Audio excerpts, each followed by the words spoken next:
नमस्कार, एमएच1 प्राइम के इस खास शो में आप सभी का स्वागत है। मैं हूं आपके साथ वरुण गोयल। कोरोना देश में रोज नए रिकॉर्ड बना रहा है। लगातार 2.5 लाख से ऊपर मामले आ रहे हैं। अब दुनिया में सबसे ज्यादा मौत भारत में हो रही है। अभी जो आंकड़ा है वो इस लिहाज से डराने वाला है कि दुनिया में जो केस आ रहे हैं उसका 30% हिस्सा भारत से जा रहा है। हालांकि रिकवरी भी हो रही है, लेकिन फिर भी बहुत ज्यादा केस आ रहे हैं। ये डराने वाली बात है। लेकिन इसमें रास्ता क्या निकलेगा, ये बहुत बड़ा सवाल है। डॉक्टर अश्विनी गुप्ता हमारे साथ जुड़ गए हैं। सर, बहुत बहुत स्वागत है आपका। डॉक्टर ब्रिजेंद्र सिंह जुड़ गए हैं, होम्योपैथी के जानकार हैं। सर, आपका बहुत बहुत स्वागत है।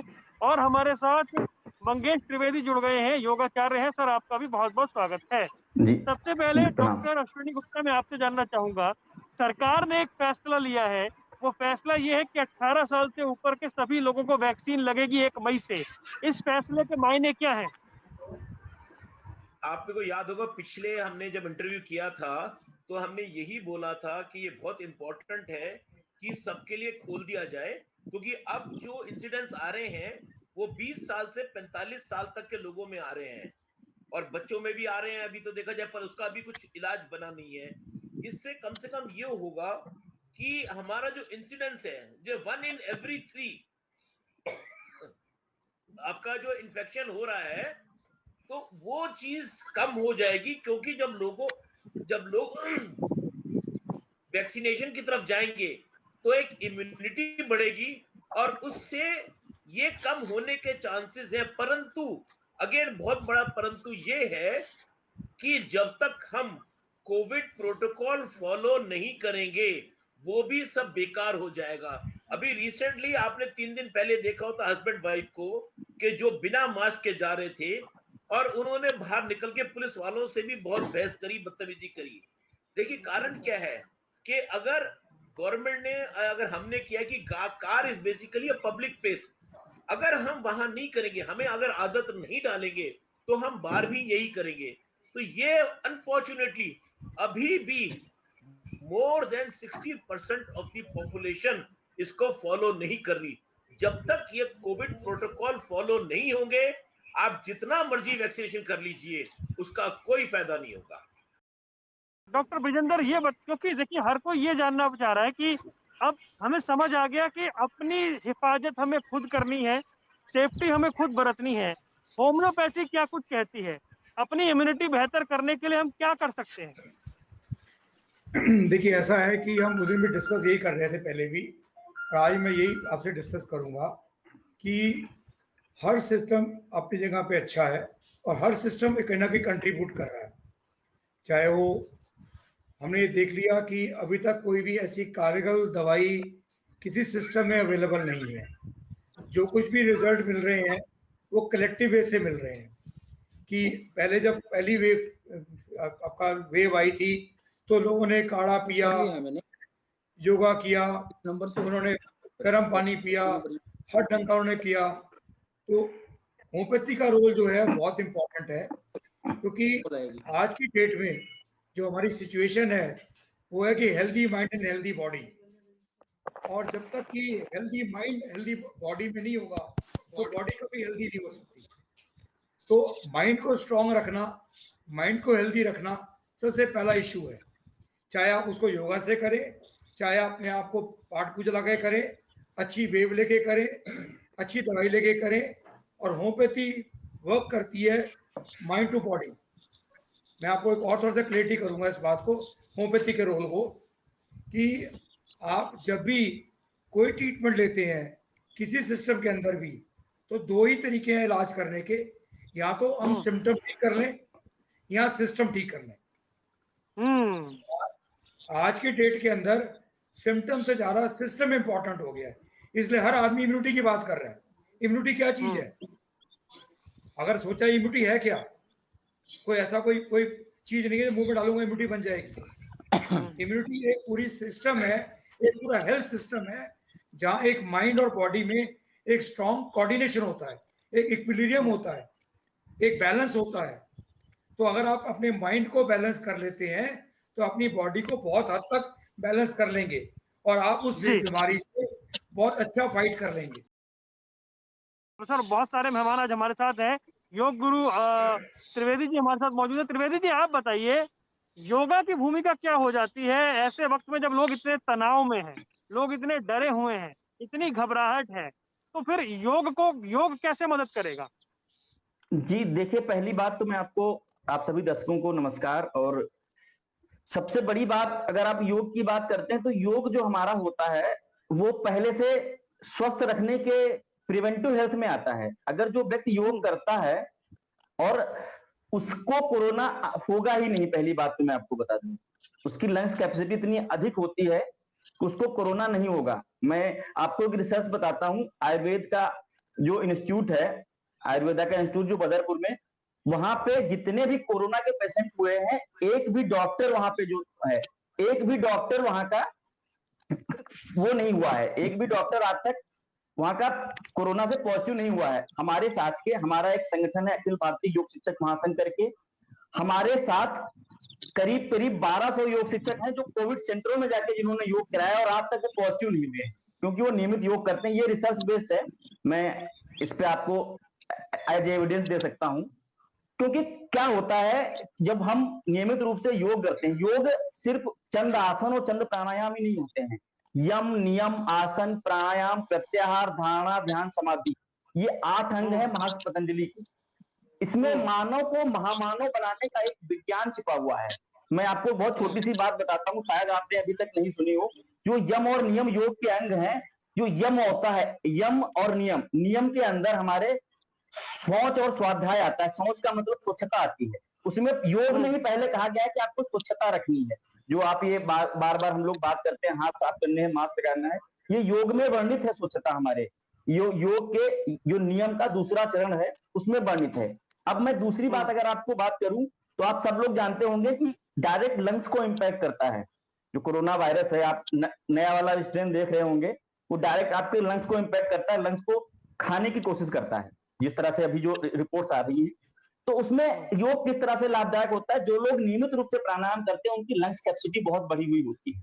जब लंग्स कैपेसिटी बढ़ी हुई होती है तो अगर वायरस आ भी बाय द वे जाता है तो वो बहुत वहां ज्यादा देर तक पनप नहीं पाता है, थोड़ा बहुत आएगा, लेकिन वो उनकी लंग्स कैपेसिटी बढ़ी हो तो धीरे धीरे वो समाप्त हो जाएगा। और उसके अलावा जिस तरह से बाकी पैथियां काम कर रही हैं, आप देख रहे होंगे कि आयुष मंत्रालय ने या स्वास्थ्य मंत्रालय ने भी जो कोविड के लिए जो प्रोटोकॉल जारी किया है, पोस्ट कोविड या प्री कोविड, उसमें हर जगह पे योगा और आपका जो आयुर्वेद का जो काढ़ा है या च्यवनप्राश है, सबके बारे में वर्णित किया है। तो एक प्रॉपर योग का एक प्रॉपर प्रोटोकॉल बनाया गया है। उसमें क्या है, बेसिकली हमको अपने इम्यून सिस्टम को मजबूत रखना है। और जो दूसरी वेव आई है, उस दूसरी वेव के बारे में मैं कहना चाहूंगा, जो इसमें बेसिकली डेथ हो रही है, आप सब लोग देख रहे होंगे, या तो ऑक्सीजन की कमी से हो रही है या हार्ट अटैक से हो रही है। हार्ट अटैक क्यों होता है, मैं उसको योग के माध्यम से कैसे इस चीज को हम रोक सकते हैं, छोटी सी बात मैं आपको बताऊंगा, फिर आप अन्य मेहमानों की तरफ जाएंगे। होता क्या है, बेसिकली जब किसी को कोरोना हो जाता है तो बहुत चिंतित हो जाता है, उसके ऊपर बहुत जोर पड़ता है, प्रेशर पड़ता है, लोग उसको इधर उधर लेके भागते हैं, हॉस्पिटल नहीं मिलते हैं, न्यूज देखता है, अरे मुझे तो कोरोना हो गया, मुझे तो बेड नहीं मिलेगा। तो उसका जब हम चिंतित होते हैं, परेशान होते हैं, तो हमारे अंदर जो हार्मोन सिक्रीट होते हैं, निगेटिविटी के हार्मोन होते हैं, वो हमारा बीएमआर बढ़ा देते हैं। तो जो हमारा बेसिक मेटाबॉलिक रेट होता है उसको बढ़ा देते हैं, बीएमआर को। जब बीएमआर को बढ़ा देते हैं तो हमारे ऊपर, हार्ट के ऊपर ज्यादा प्रेशर पड़ता है। बॉडी में ऑक्सीजन पहले से कम होती है, हार्ट के ऊपर और प्रेशर पड़ेगा तो तुरंत हार्ट अटैक आता है और डेथ और जल्दी हो जाती है। तो योग में जो ध्यान और मेडिटेशन है, जो ध्यान मेडिटेशन, एक योग में एक विधा होती है योग निद्रा। अगर उसका नियमित रूप से अभ्यास किया जाए किसी भी कोरोना पॉजिटिव पेशेंट पर, तो पूर्ण रूप से क्योर हो जाएगा वो, और उसको ऑक्सीजन का जो लेवल है वो भी तुरंत बढ़ जाएगा, क्योंकि उसका ऑक्सीजन का कंजप्शन बॉडी में कम हो जाएगा। डॉक्टर पंकज वत्स, पूर्व डायरेक्टर हेल्थ, हमारे साथ मौजूद हैं। डॉक्टर साहब, अभी एक चीज मैं आपसे जानना चाह रहा हूँ, रेमडेसिवियर क्या सबको चाहिए क्या, या फिर जो हॉस्पिटल में एडमिट हैं उनको चाहिए, और रेमडेसिवियर को लेकर इतनी मांग कैसे है, या फिर वो लोग जिन्हें जरूरत नहीं है वो भी इसे ढूंढ रहे हैं? क्या रेमडेसिवियर कोरोना का इलाज है? देखिए, ये एक एंटीवायरल ड्रग है, कोरोना से पहले भी एंटीवायरल ड्रग के रूप में इस्तेमाल हुई है। इससे ये माना जाता है कि वायरल का जो इफेक्ट होता है, जो प्रभाव आता है, जो एडवर्स इफेक्ट्स आते हैं, वो कम हो जाते हैं। और इसका उपयोग जो है वो इनिशियल स्टेजेस में ही करने का फायदा है। अगर मान लो पेशेंट के इनिशियल स्टेजेस में अगर हम एंटीवायरल ड्रग्स देते हैं तो उसके प्रभाव को कम कर देता है ये। लेकिन अगर मान लो सीरियस पेशेंट्स हैं तो उनके लिए इसका कोई खास विशेष उपयोग इस्तेमाल नहीं हो पाता है। वहाँ पे फिर आपको प्लाज्मा थेरेपी या बाकी ड्रग्स के लिए जाना होता है।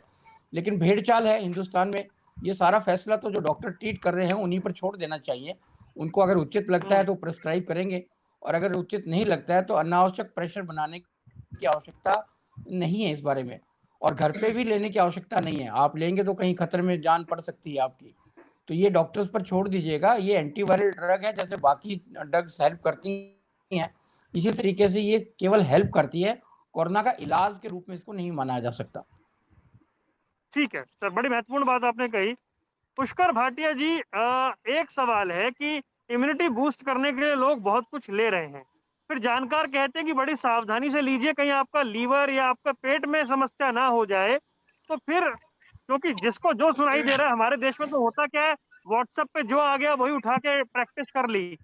आप क्या सलाह देंगे उन लोगों को? ऐसा है कि जो इम्यूनिटी बूस्टर के नाम पे कुछ दवाइयाँ चल रही हैं वो तो लेनी चाहिए आयुर्वेदिक फिजिशियन की सलाह से।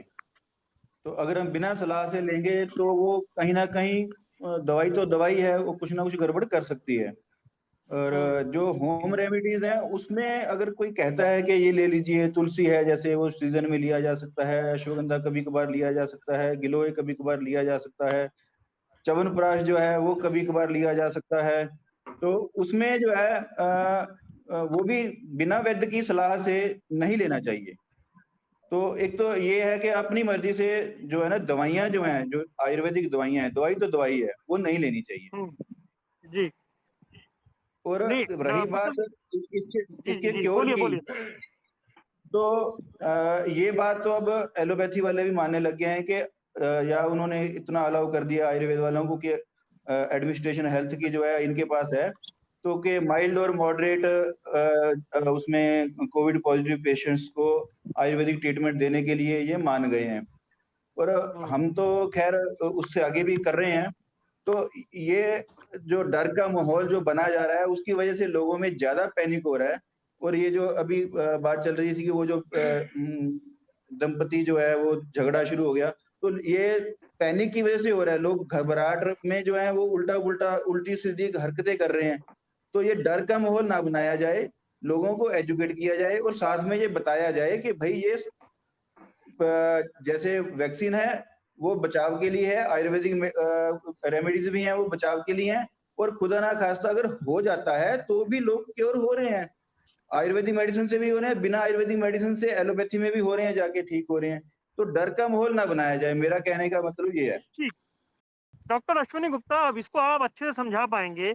ये डर का माहौल, ये एकदम से डिप्रेशन में आ जाना, अपने अपने आप को डाउन कर लेना, अगर बहुत ज्यादा डर जाना, इसके पीछे की वजह क्या है और उससे निजात कैसे मिलेगी?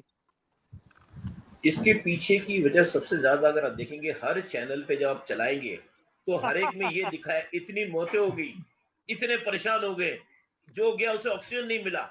दे आर वो फोकस पॉजिटिव पे कर ही नहीं रहे। सर अब अगर रियलिटी तो लेकिन आप वो कोई भी है ना। ऑर्डिनरी आदमी भी, पर ऐसा है वो रियलिटी दिखा के आपको क्या पॉजिटिव मिल जाएगा ये बता दीजिए। भाई लोग अवेयर ही हो उससे जाए कि अगर कम से कुछ कम अपना मास्क पहने। आप क्या, नहीं आप समझिए कि या तो वो उस चीज को दिखाएं कि ये बीमार हुआ है, इसने मास्क नहीं पहना, इसने सोशल डिस्टेंसिंग नहीं करी, इसने अपनी हाथ वगैरह नहीं, तो ये सब तो बता नहीं रहे। ये तो सिर्फ सिस्टम को ब्लेम करने में लगे हुए हैं कि देखो जी आए हॉस्पिटल के पास ऑक्सीजन नहीं है। मतलब देखिए डॉक्टर्स भी इतने ज्यादा स्ट्रेस्ड हो गए हैं। अभी मेरी पिछले 3 दिन पहले बात हो रही थी, लखनऊ का बहुत बड़ा हॉस्पिटल है, वहां के डॉक्टर हैं, काफी सीनियर डॉक्टर हैं, और कह रहे हैं I am feeling helpless. Literally वो हेल्पलेस फील कर रहे हैं, क्योंकि आप देखिए, बुरा मत मानिए, पॉलिटिशियंस ने जरा सा बुखार होता है अपने 5 कमरे बुक करा लेते हैं। लोगों को तो बोल रहे हैं कि आप घर में क्वारंटीन रहिए, उन्हें जरा सा होता है करते 5 कमरे और बुक कर लिए उन्होंने। तो कहां से होगा ये सब, चाहे वो ऑपोजिशन के हो चाहे वो रूलिंग पार्टी के हो, सबका एक ही हाल है, क्योंकि आपस में सब रहते दोस्त ही हैं। और इसीलिए आप ये देखिए कि हमारा बहुत इंपॉर्टेंट है कि जब तक आप इस चीज को लोगों को एजुकेट नहीं करेंगे, क्या इससे एक और चीज हो रही है, आप बता तो रहे नहीं कि क्यों उसको कोविड का हो रहा है। अब वही वाली जो बात हुई थी कपल की, वो लीस्ट बॉदर्ड थे, बाहर निकल के भी वो बोल रहे थे कि कोरोना चिड़िया को क्यों नहीं हो रहा। आपने अगर उसकी वर्डिंग सुनी होगी तो ये बेवकूफी वाली बातें हैं। देखिए वो कह रही है अगर हवा में चिड़ियों को क्यों नहीं हो रहा, कुत्ते को क्यों नहीं हो रहा, मतलब स्टूपिड। देखिए हमारी जो ह्यूमन एनाटॉमी है और जो जानवरों की एनाटॉमी है, इट इज टोटली डिफरेंट। जो चीज आपको होगी, देखिए आपको शायद पता नहीं है, कोरोना बहुत सालों से कुत्तों में रहता है, but it does not effect, क्योंकि वो एक दूसरे तरीका का स्ट्रेन है। और अच्छा, लेकिन रही डॉक्टर बात गुप्ता, अब नहीं, आप ये बताइए लोगों को जो घबरा रहे हैं, जिनको एंजाइटी हो रही है, उन्हें आप क्या सलाह देना चाहेंगे? क्या तरीका है उनके पास? देखिए जो घबरा रहे हैं, देख रहे हैं, मैं सबसे पहले बोलूंगा कि आप अपने टीवी चैनल देखना बिल्कुल बंद कर दीजिए। बिकॉज क्या होता है, जब हम अरे ये क्या आपको कह रहे हैं बाहर, सर आप? नहीं जो फिर इस तरह अच्छी का दिखाते जानकारी हैं, कैसे पहुंचेगी? नहीं अच्छी नहीं नहीं, हम नहीं, तो पॉजिटिव जो दिखा इस, रहे हैं ना। नहीं आपकी बात नहीं कर रहा मैं जो चैनल्स लगातार इस तरह नेगेटिव दिखा रहे हैं, उन चैनल्स को ना देखिए। जो चैनल्स एक पॉजिटिव चीज दिखा रहे हैं, लोगों को एजुकेट कर रहे हैं, उनको दिखाया जाए। क्योंकि आप बच्चों को देखिए, उनमें टेरर आ गया है। कई तो इतने मेरे पास आए हैं कि छोटा बच्चा है 15-14 साल का, वो आकर के रात को सडनली घबराता है, मेरे पेरेंट्स को पता नहीं कुछ ना हो जाए। ये हम्म। सारी चीजें ऐसी ज्यादा है कि किससे हुआ, वो टीवी से देख के हुआ है। तो मैं यही सजेस्ट करता हूं कि जो जो चैनल्स इस तरह का दिखाते हैं, उससे क्या फायदा होगा। अगर आपने दिखा दिया कि लोहा पिघल गया, आप और हम उसमें कुछ कर सकते हैं? हम्म। लाइन लगी हुई है अपने बॉडीज की, गवर्नमेंट ये दिखा रही है और है वो रहा, उससे क्या हमें कुछ, सिर्फ ये एक भय का माहौल पैदा होगा। चैनल्स को भी इन दूसरे चैनल्स को समझना चाहिए कि वो पॉजिटिव पार्ट नहीं प्ले कर रहे किसी तरह। उन्हें तो ये देखना चाहिए कि हम किस तरह से इसमें पॉजिटिव रूप में करा जा सके।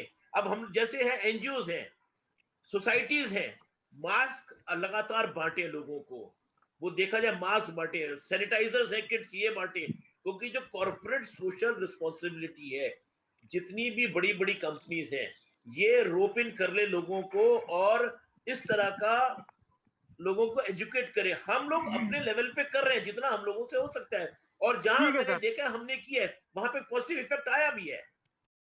डॉक्टर ब्रिजेंदर, क्या इस वक्त सबको एक दूसरे का साथ देने की जरूरत है, हिम्मत बांधने की जरूरत है, और हो सके तो मदद करने की भी जरूरत है? आप बिल्कुल ठीक कह रहे हैं। आप, मैं छोटी सी बात को एग्जांपल देके समझाता हूँ। एक आदमी को तबीयत खराब हो गई, उसको उन्होंने बुक करने की कोशिश की कि मैं आरटीपीसीआर चेक मुझे करा लूँ, तो 4 दिन की 5 दिन की वेटिंग है। ठीक है। अब उसने फ़ोन किया अपने दोस्त को कि यार मैं बड़ा परेशान हूँ, मुझे दिक्कत हो रही है। वो कहता है बड़ी आग लगी पड़ी है यार, इतनी लाशें पड़ी हैं, इतने लोग मर गए, आप देखो बुखार टूट नहीं रहा, उसके लंग्स खत्म हो गए, उसके कोलैप्स कर गया वो। तो उस आदमी पे क्या बीतेगी, पहले ये सोचो आप कि ये माहौल, उसको लगेगा कि चारों तरफ जो है घोस्ट ही घोस्ट है, इवल ही फोर्सेस है जो मेरे पे इम्पेक्ट कर रही है। अब वही आदमी किसी अवेयरनेस जिसको मिलती है, किसी डॉक्टर से बात कर लेता है और डॉक्टर पॉजिटिव है। डॉक्टर अश्विनी गुप्ता मीडिया की बात कर रहे हैं, मैं डॉक्टरों की बात करता हूँ कि अगर डॉक्टर ये कह दे बेटे तो कुछ नहीं होगा, घबरा मत, ये दवाई खा तो ठीक हो हाँ। जाएगा, ऐसा कुछ नहीं होता। ये जो कह रहे हैं वो गलत कह रहे हैं। ये चीज आपके लंग से प्रॉब्लम आई है, आपके ये आया, आप सीआरपी लेवल चेक कराओ, अपने आप को मॉनिटर करो और आप ये दवाई खाओ और पॉजिटिव हो, ठीक हो जाओगे। मेरे डॉक्टर का इतना कहना ही उसको एक पॉजिटिव वे देता है। ठीक है ना। अब जब तक हम जी जी। पॉजिटिव नहीं होंगे, जब तक हम अपना इलाज कैसे करेंगे? आप देखो ना, किसी को वर्ड कैंसर लग जाए तो अब वो 80% डिमोलाइज हो जाता है कि मैं मर गया। अब उसको ये बिल्कुल दिखाया सही जाए कि बात सर, कैंसर बिल्कुल बिल्कुल पॉइंट ठीक वाली हो बात गया। आपने की। अभी तक आप देखो कोई मीडिया, कोई डॉक्टर्स ये नहीं बता रहे कि पॉजिटिव रेट का मतलब क्या है। अगर ये लोग इतने मर रहे हैं, इतने ठीक भी तो हो रहे हैं। हाँ, किसी को यह भी बताना चाहिए कि दिल्ली में कल 21,500 लोग रिकवर हुए हैं। ये आंकड़ा कोई नहीं बता रहा। बड़ी अच्छी बात आपने जब ये कही है, बिल्कुल सही। रिकवरी वाला फेज मेरे पास आएगा तो मेरे में स्ट्रेंथ आएगी, मैं जी सेल्फ हीलिंग करूंगा, मैं जी, उसे बिल्कुल लड़ूंगा। पॉइंट वाली बात है। रोज हो रहे हैं, जी। रोज ठीक हो रहे हैं, और हमारा रिकवरी रेट पूरे विश्व में सबसे ज्यादा है। आप हैरान जी होंगे सर। सुन के मेरी बात कि बुखार तोड़ने के लिए नॉर्मल एलोपैथिक मेडिसिन में लोग क्रोसिन यूज करते हैं, डोलो यूज करते हैं, और एक मेप्टॉल यूज करते हैं। हमारे जानकार हैं, उनका मैंने फोन से बात कर रहे थे किसी हेल्थ इश्यू को लेके, तो मैं कहा बड़ा प्रॉब्लम हो रही है, लोग बड़े परेशान हैं, केमिस्ट शॉप के पास मेटाकेल्फिन नहीं मिल रही, ये दवाई नहीं मिल रही। कहता डॉक्टर साहब चिंता मत कर, मैं भेज देना, मैंने 10 डिब्बे खरीद लिए हैं। मैं कहा 10 डिब्बे खरीद लिए, व्हाट फॉर? कहता यार ये मिलेगी नहीं बाद में, और दवाई यही कारगर है। तो सर मैं इसीलिए डॉक्टर पंकज वत्स से बात पूछ रहा था जी, रेमडेसिविर वो लोग भी ढूंढ रहे हैं जिन्हें जरूरत नहीं है। ये बात सही है, किल्लत है और जिनको जरूरत है वो परेशान है। खाली वर्मी ढूंढ नहीं रहे, उन्होंने घर में इकट्ठी कर ली है। जी डॉक्टर साहब, डॉक्टर पंकज वत्स कुछ कहना चाह रहे हैं। जी डॉक्टर साहब। देखिए, मैं ये बात कहना चाह रहा हूँ कि भय के बगैर प्रीत नहीं है। अब आप देखिएगा, जो बहुत साधारण सा साधन हमारे पास है, सोशल डिस्टेंसिंग रखना, मास्क लगाना, हैंड वॉश करना, इससे साधारण इलाज कोरोना का कोई नहीं है। बाकी सब हम लोगों के लिए, डॉक्टरों के लिए है, विशेषज्ञों के लिए है कि कोरोना कैसे फैल रहा है, क्या हो रहा है, कौन सा स्ट्रेन आ गया, डबल स्ट्रेन आ गया, म्यूटेंट हो गया, बाकी हो गया। डॉक्टर मंगेश, मैं सर आपकी आवाज रुक गई। डॉक्टर मंगेश, मैं आपसे जानना चाह रहा था, अब लंग्स को या ऑक्सीजन लेवल बेहतर करने के लिए, लंग्स में जान और डालने के लिए बुनियादी चीजें हम क्या कर सकते हैं सुबह उठ के? जी, बुनियादी चीजों में आपको बताऊं, सबसे ज्यादा आप हमेशा से नाम एक सुनते आ रहे होंगे कि कपालभाति का नाम आप लोगों ने, सब लोगों ने लगभग सुना होगा। तो कपालभाति, ये प्राणायाम भी, योग में जो क्रियाएं और प्राणायाम अलग अलग होते हैं, तो ये क्रियाओं में भी आता है और प्राणायाम में आता है। और बेसिकली इसको इसलिए किया जाता है कि जिस तरह से हम खाना खाते हैं, आप देखते होंगे, तो उसके पहले बर्तन को साफ करते हैं। इस तरह से जब हम बाकी प्राणायामों का लाभ उठाने के लिए लंग्स को साफ करने के लिए कपालभाति क्रिया की जाती है। इसमें बेसिकली क्या होता है कि लंग्स हमारे साफ हो जाते हैं, जो रात भर में गंदगी इकट्ठा होती है हमारे शरीर के अंदर, जो लंग्स के अंदर, जो वो सारे बाहर निकल जाते हैं इस कपालभाति में। तो जब वो बाहर निकल जाते हैं तो लंग्स कैपेसिटी हमारी ऑटोमेटिक बढ़ जाती है। लंग्स के अंदर बेसिकली क्या होता है, आपने, अगर हमारे साथ कई डॉक्टर्स लोग जुड़े हुए हैं, तो छोटे छोटे बिलाई होते हैं हमारे लंग्स के अंदर, और हम जो लोग बहुत हल्की सांस लेते हैं वो लंग्स का 25%, 30%, 50% ही यूज करते हैं, पूरा यूज लंग्स का नहीं करते हैं। जब हम डीप ब्रेथ करते हैं या कपालभाति प्राणायाम का नियमित रूप से अभ्यास करते हैं, तो हमारे लंग्स को पूरे तरीके से यूज होने में आसानी होती है, तो ज्यादा सांस अंदर रहती है। और बेसिकली आप देखते हैं जो एथलीट होते हैं या कमांडोज होते हैं, आर्मी के लोग होते हैं, या कोई भी प्लेयर्स होते हैं, वो रेगुलरली, उनका मैच हो या ना हो, आर्मी में कोई डिफीट हो या ना हो, वो लोग प्रैक्टिस रेगुलरली करते रहते हैं। इसीलिए करते रहते हैं ताकि उनका ब्लड के अंदर ऑक्सीजन का कंजप्शन लेवल बढ़ा रहे।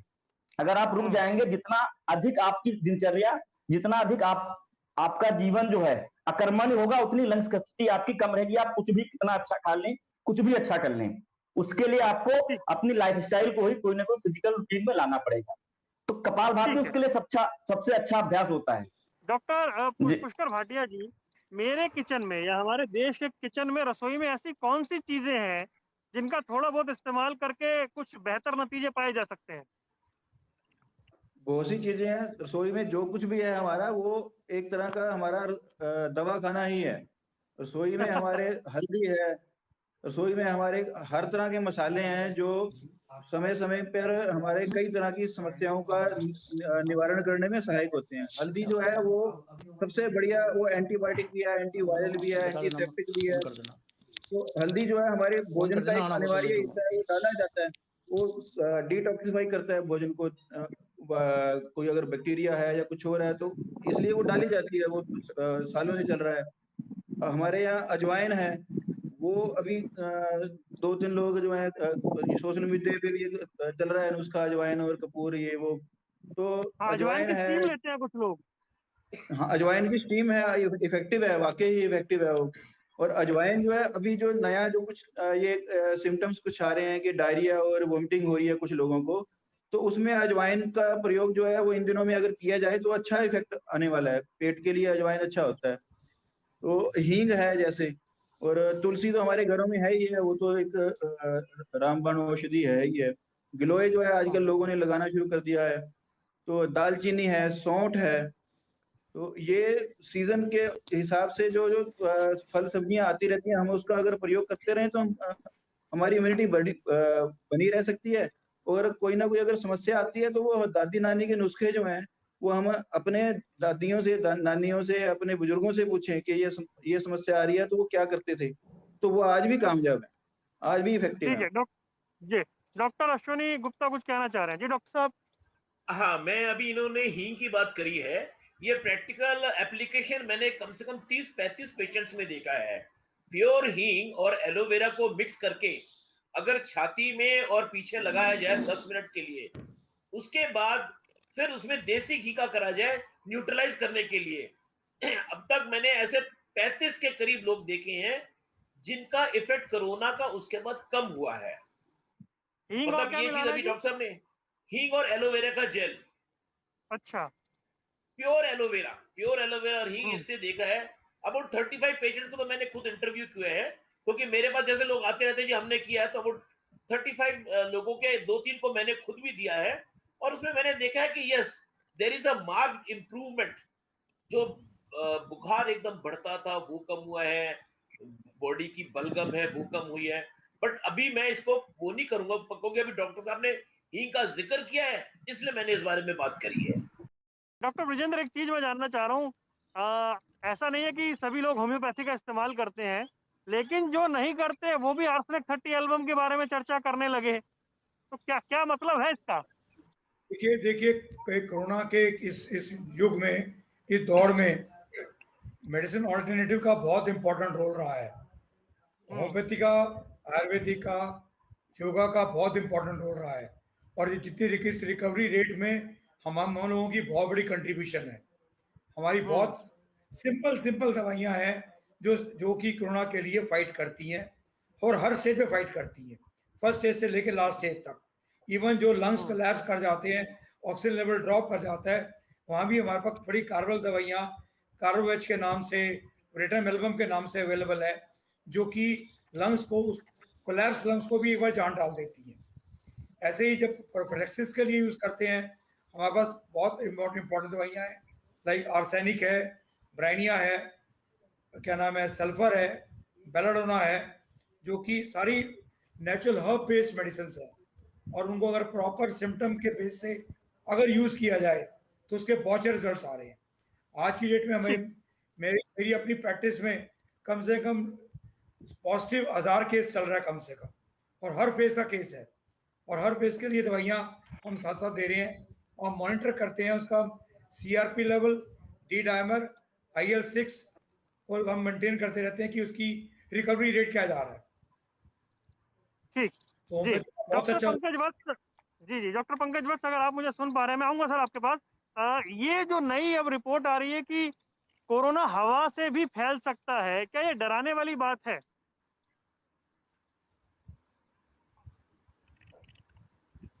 देखिए वो सिंपल सी जी। बात है, कोई भी वायरस जो है वो हवा में ट्रेवल करता है, लेकिन हवा का मतलब ये नहीं है कि जैसे मतलब बहती हुई हवा के अंदर ट्रेवल करेगा। अब जैसे मैं बैठा हुआ हूँ तो इसमें बातचीत कर रहा हूँ तो मेरे मुंह से कुछ कण निकल रहे हैं, श्वास ले रहा हूँ और श्वास छोड़ रहा हूँ, तो जब श्वास ले रहा हूँ तो मेरे आसपास के कुछ एरिया की हवा मेरे अंदर जा रही है, और जब सांस छोड़ रहा हूँ तो मेरे आसपास के चारों तरफ कुछ हवा बाहर निकल रही है। अगर इस समय कोरोना संक्रमित हूँ और मेरे इसके अंदर अगर कोई और व्यक्ति आएगा संक्रमित हो जाएगा, या इस कमरे में बैठा हूँ मेरे साथ 3-4 आदमी और बैठे हुए हैं, कमरा बंद है और पूरी हवा का सर्कुलेशन उसी हवा का हो रहा है जिसमें हम सांस ले रहे हैं और छोड़ रहे हैं, तो संक्रमित व्यक्ति वहां पे सांस ले रहा है और छोड़ रहा है, तो वो जो सांस पूरे एटमॉस्फेयर में जो वायरस फैल रहा है उसके ऊपर डिपेंड करेगा कि वो कितना संक्रमित है, कितनी कैपेसिटी और कितने देर का हमारा आपसी स्टे है। जी डॉक्टर साहब का थोड़ा सा सिग्नल में दिक्कत आ रही है, लेकिन बड़ी महत्वपूर्ण बात वो बता रहे थे। जी जी डॉक्टर ब्रिजेंद्र कुछ कहना चाह रहे हैं? देखिए ऐसा है कि ये तो नामकरण करने की बात है, वायरस तो है ही हवा में। अगर हम ये ड्रॉपलेट्स में अगर है तो वो किसी को जाकर टच तो करेगा नहीं, हवा में उड़ के जाएगा, हवा में तो आ ही गया। हम क्यों मास्क की बात कर रहे हैं? आज सबसे इंपॉर्टेंट फैक्टर सोशल डिस्टेंस से ऊपर भी, हैंड वॉशिंग से ऊपर भी सबसे इंपॉर्टेंट मास्क है। मास्क यही कर रहा है ना कि आपको उसको एयरबोर्न से बचा रहा है कि अगर आप कीटाणु अगर हवा में है आपको टच ना करें, आप इनहेल ना करें, आप एक्सहेल ना करें। अगर आप वायरस छोड़ेंगे तब भी गड़बड़ है, आप इनहेल के तब भी गड़बड़ है। तो मैं तो समझता हूँ एयरबोर्न तो है ही है। डॉक्टर पुष्कर भाटिया कुछ कहना चाह रहे हैं? ऐसा है कि पूरे विश्व में अगर हम आंकड़े निकालें तो हमारे देश का जो रिकवरी रेट है वो सबसे बढ़िया है और डेथ भी सबसे कम हुई है। तो उसका एक बहुत बड़ा कारण कोई माने चाहे ना माने कि हमारे जन जन में आयुर्वेद व्याप्त है। जन जन में आयुर्वेद, घरों में आयुर्वेद है। और हम बीमार होते हैं तो सबसे पहले दादी नानियां कुछ ना कुछ आधी से ज्यादा इलाज तो वो कर देते हैं। तो हमने भूलना शुरू कर दिया, इसलिए आयुर्वेद को भूलना शुरू कर दिया। इस वजह से समस्याएं जो हैं वो बढ़नी शुरू हुई हैं। मेरा आपके चैनल के माध्यम से सभी लोगों से एक अनुरोध है कि जैसे आपके फैमिली डॉक्टर होते हैं ऐसे ही आप अपने फैमिली वैद्य बनाएं, अपने नजदीकी आयुर्वेदिक चिकित्सकों से संबंध बनाएं। और ये कभी जैसे अभी हमारे यहाँ ट्राई सिटी में लॉकडाउन लग रहा है तो फिर समस्याएं खड़ी होंगी। तो नजदीकी वैद्यों से, अपने आसपास के वैद्यों से संबंध बनाएं और उनके पास अगर नहीं जा सकते तो फोन के माध्यम से उनसे आप परामर्श ले सकते हैं। घरों पे ही बहुत कुछ मिल जाएगा और इमीडिएट जो है हमें रेमेडी जो है मिल जाएगी। मैं दवाइयों का नाम यहाँ नहीं बता सकता, नहीं बताना चाहूंगा क्योंकि फिर वो कई तरह के लोग अपने मिसयूज होना लग जाता है। बिल्कुल ठीक कह रहे हैं। इसलिए इतना कहना चाहूंगा कि जब भी कोई समस्या आती है अपने आसपास के वैद्यों को ढूंढें, उनसे मित्रता बनाएं, उनको अपने फैमिली वैद्य बनाएं और आपका कम खर्चे में, बिना खर्चे से, बिना पैसे के से भी इलाज हो जाएगा। तो ये हमें फिर से आयुर्वेद को पुनर्जीवित करने की, जन जन में उसको उसका जो है एजुकेट करने की जरूरत है। मेरा कहना इतना ही है। चलिए ठीक है, कार्यक्रम को खत्म करना है। छोटे छोटे 10-10 सेकंड हमें चाहिए। सबसे पहले अश्विनी गुप्ता जी, आप अपनी बात रखिए। आप पहले पॉजिटिव फ्रेम लेके चले। इतना घबराने की जरूरत नहीं है जितनी पोजीशन दिखाई जा रही है। मैंने जैसे बोला, अच्छे टीवी चैनल आप जैसे जो दिखा रहे हैं कि इसका इजाद कैसे किया, कैसे इसको अवॉइड किया जाए। बेसिक चीजें, 3 बेसिक चीजें जो कि हर बार बतानी चाहिए। मास्क लगाएं, हाथ धोएं और कम से कम 6 फीट का डिस्टेंस। वो 6 फीट का डिस्टेंस इसलिए कहा जाता है कि अगर एयरबोर्न है, हम मुंह से बोलते हैं तो वो 6 फीट तक नहीं जा पाता। ये बेसिक कारण है इसका। इसलिए अगर हम ये देखेंगे तो हम काफी इस चीज से इजाद पा लेंगे और घबराने की कोई जरूरत नहीं है। ये चीज आई है, चली जाएगी, वेव की तरह। जैसे वेव ऊपर आती है फिर नीचे जाती है, तो ये नीचे जरूर चली जाएगी। सबको यही आपसे निवेदन है कि आप इस चीज से बिल्कुल मत सर, समय कम है, ब्रजेंद्र जल्दी से। देखिए हमारी इस टाइम कोशिश ये होनी चाहिए कि राधे राधे राधे राधे आंकड़े जो है मरने वाले, हम ये देखें कि एक आदमी जो मरा है वो मरा क्यों है और वो उसको कैसे बचा सकते थे। अगर ये हमारे पास अगर सोच आ जाएगी हम बहुत लोगों को बचा देंगे। जैसे मेरी देखिए सबको एक ही रिक्वेस्ट है कि जो प्रोसेस, जो पैथी, जो सिस्टम कर सकता है, हमारी कोशिश होनी चाहिए कि एक आदमी भी हमारी कंट्री का मरे ना। ठीक है, 10-10 सेकंड सर, फटाफट। मंगेश जी। जी जी, देखिए सबसे बड़ी बात मैं कहना चाहूंगा कि आप सब लोग देख रहे होंगे, सब लोग सुन रहे होंगे, इम्यूनिटी बढ़ाओ, इम्यूनिटी बढ़ाओ, इम्यूनिटी बढ़ाओ। हमारे लिए बहुत जरूरी है कि हम अच्छी डाइट लें और नींद जरूर अपनी पूरी करें। मैं आपको सबके लिए बताना चाहूंगा, जो लोग, जिनकी भी ज्यादा डेथ हुई है, जो भी, उनमें ज्यादातर लोग वो हैं जो ज्यादा मेहनत करते थे, जो जिनकी नींद नहीं पूरी होती थी। हमारी अगर नींद पूरी नहीं होती तो सबसे ज्यादा हम कमजोर हो जाते हैं। हमारे सारे body part, internal body part जो है वो कमजोर हो जाते हैं। सोइए जरूर, पूरी नींद, 6 घंटे की नींद पूरी लें। कोई ना कोई फिजिकल एक्सरसाइज जरूर करें, चाहे योगा करें, प्राणायाम करें, चाहे वॉक करें। और साथ ही साथ समाज में सहयोग की भावना जरूर रखें। इसको बिना सहयोग से हम नहीं मिटा सकते हैं। हमारे एक महासंघ का एक वाक्य है, योगी बने, सहयोगी बने और समाज के लिए उपयोगी बने।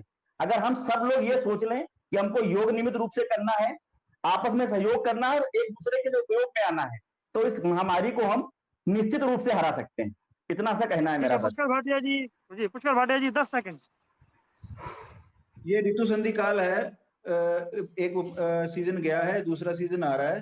तो इस हर साल आप देखें कि अभी कोरोना से पहले भी हर वर्ष इन दिनों में खांसी जुकाम बुखार के पेशेंट होते ही हैं, और इन दिनों में क्योंकि कोरोना की वजह से थोड़ा सा भय ज्यादा है, और कोरोना है भी ये नहीं है कि नहीं है।